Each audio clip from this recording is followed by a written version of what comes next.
ডিম বানু লাগে, একটা শুক্রাণু লাগে। আপনার ডিমটা পোক্ত হয়েছে, আপনার ডিমটা ফাটছে, কিন্তু সেটা কার সাথে মিলে বাচ্চাটা হবে? আপনার কাছে দুইটা এক্স আছে, ওনার কাছে একটা এক্স একটা ওয়াই আছে, এখান থেকে একটা এক্স, অথবা আপনার কাছ থেকে একটা এক্স আসবে, ওনার কাছ থেকে এক্স আসবে, একটা মেয়ে বাচ্চা হবে। আপনার কাছ থেকে একটা এক্স আসবে, ওনার কাছ থেকে একটা ওয়াই আসবে, মেয়ে বাচ্চা হবে। যদি এই দুইটা এরকম না মিলে, তাহলে বাচ্চা কেমনে আসবে? আপনার স্বামীর সমস্যা, আপনি কান্না করতেছেন, আপনার বয়স 40, আপনার সমস্যা নাই তো? আপনার স্বামী বীর্য পরীক্ষা দিতে পারে না, এখন সে বলে যে সে দ্বিতীয় বিয়ে করবে। যার দ্বিতীয় বিয়ের খায়েশ জাগে, তার কি আপনি আটকাইতে পারবেন? আটকাইতে পারবেন না। তার চাইতে ভালো একটা কথা বলেন যে হচ্ছে আপনি বিয়ে করেন, আমিও বিয়ে করব, দেখি কার বাচ্চা হয়। তখন সে ভয় পাবে। বুঝতে পারছেন? মেয়ে নিয়ে কান দিয়ে না, তিনটার পাশে একটা মেয়ে, হাজার হাজার মেয়েরা হচ্ছে যে কোনো হসপিটালে যান, যে কোনো হচ্ছে কর্পোরেট জবে যান, এখন সব মেয়েরা চাকরি করে, চাকরি বাকরি করবেন।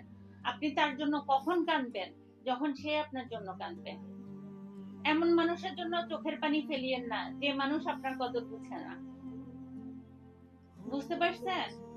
আপনি বিয়ে করেন, আপনার বাচ্চা আসতে পারে, আপনার এমএস হচ্ছে, মানে আপনার এখনো ওভারিতে ডিম্বাণু আছে, আপনি ডিম এখনো হচ্ছে আপনার রিজার্ভে ডিম আছে, আপনি বিয়ে করেন, আপনার বাচ্চা হবে।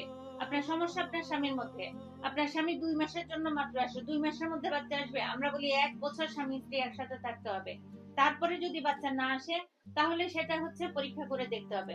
আপনার স্বামী তো 1 বছরের জন্য থাকে না আপনার সাথে, থাকে না, তারপরে সে বীর্য দিতে পারে না, তার সমস্যা আছে।